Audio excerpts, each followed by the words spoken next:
For 50 years, it's been a San Marcos staple. Now, the longtime owners of Grins are stepping away. What's next for this beloved restaurant? We'll take you inside the big transition. Texas State student businesses are thriving. We'll take a look at how Bobcats are turning their passions into success.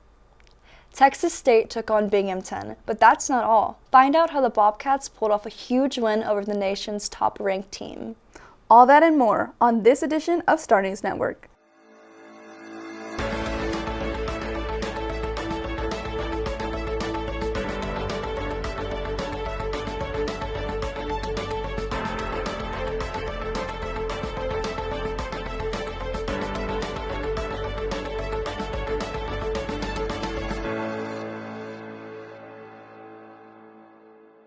I'm Leilani Benitez. And I'm Roselyn Mendoza. Welcome back to Star News Network.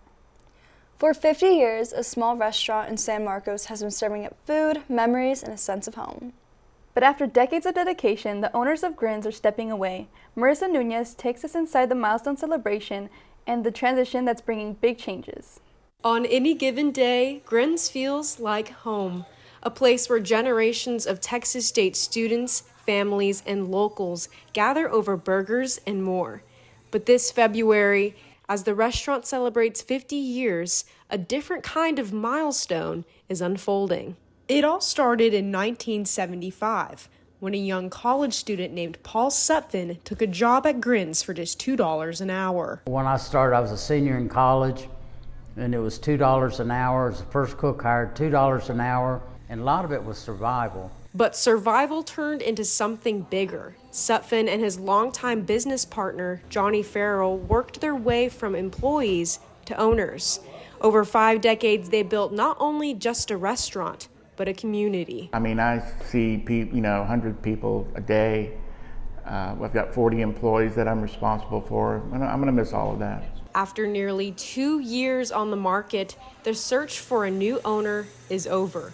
Texas State alumnus Cody Taylor is taking over at the end of the month. We've had a few people look at it, and the people that we decided to sell it to are the people that we think that can keep the same thing going on for a while. For decades, Grins has been more than just a restaurant. It's been a second home for students and locals alike. And while ownership is changing, the heart of this place will stay the same. I hope the new guys coming in, I hope they make some changes sooner or later, but they're going to keep our core menu and our core values of customers come first. Although they're finally taking a step back, the original owners say they won't be too far. We're really excited to see this place grow for the next 50 years. Reporting in San Marcos, Marisa Nuñez, Star News Network. Thanks, Marisa. The new owner of Grins is set to take over today. He also encourages community members to contribute to any future changes to the restaurant. What began as a simple craving soon turned into a full-fledged business. 2 Texas State sophomores turned their love for crawfish into Bobcat Crawfish Company, a venture that's quickly become a local favorite. This passion project is now making waves in the San Marcos community. Maddie Justice has the story. Bobcat Crawfish is a Texas State student-run business here in San Marcos. This weekend, they set up in New Braunfels, partnering with Daiquiri Depot to provide crawfish and frozen daiquiris to students in the community. Riley and Jagger are part of the SA fraternity at Texas State and started their business last April supplying affordable crawfish for frat events. They have moved on to catering other parties and events like the Super Bowl party at the Vault. This was their first time at the New Braunfels location, and they plan on doing it every Sunday. We talked to Jordan, who's a co-owner of Daiquiri Depot, about their business deal.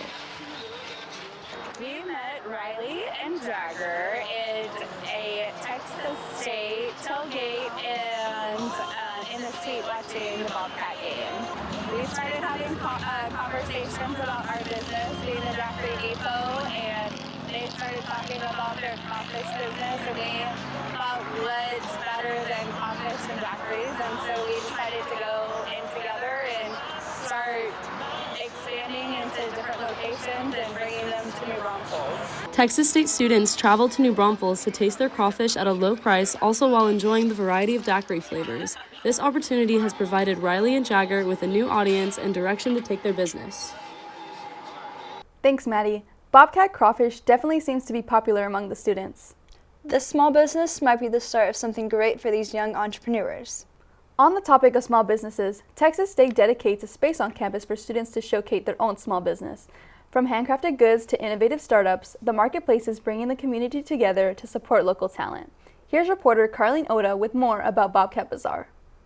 Movable objects, different things that kind of... From fidget toys to car fresheners, Texas State community entrepreneurs gather every other Thursday afternoon at the LBJ Student Center Mall to showcase their businesses to students.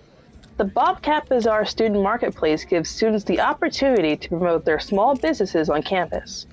The Center of Innovation and Entrepreneurship sponsors the pop-up event. Director of the CIE, Quinn, came up with the idea after witnessing a student at her previous university pull together 5 small businesses and implement it to Texas State. I know there's so many Gen Zers out there that have side hustles. It's really part of your generation. And so I wanted to give it a try here, and I found Connor, who seems very well connected with the small businesses on campus. The bazaar started last fall in McCoy. Bobcat Bazaar manager Connor Ward moved the pop-up out of the building this spring to give it broader coverage.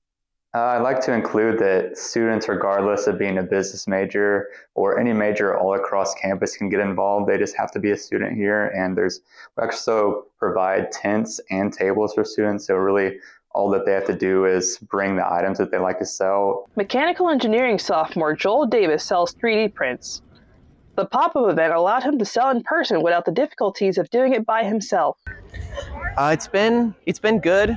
I've already had some really nice conversations and some sales right off the bat, only being here for a little bit now.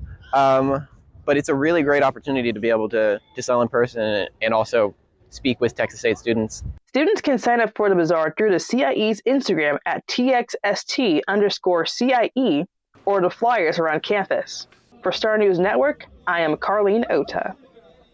Thanks, Carlene, and what a great opportunity for student-ran small businesses. Bobcats continue to look forward to attending this event every week.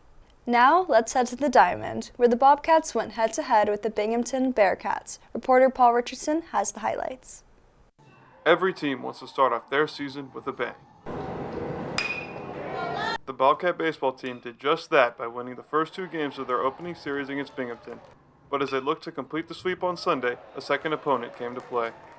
The Bobcats crossed home plate 18 times this weekend against Binghamton during their 3-game series, so it's safe to say that offense was not a problem for the team. One thing that could have been a problem for them was the cold temperatures they faced on Sunday.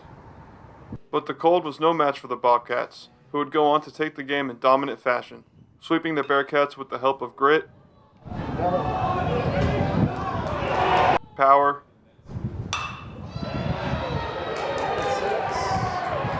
and luck.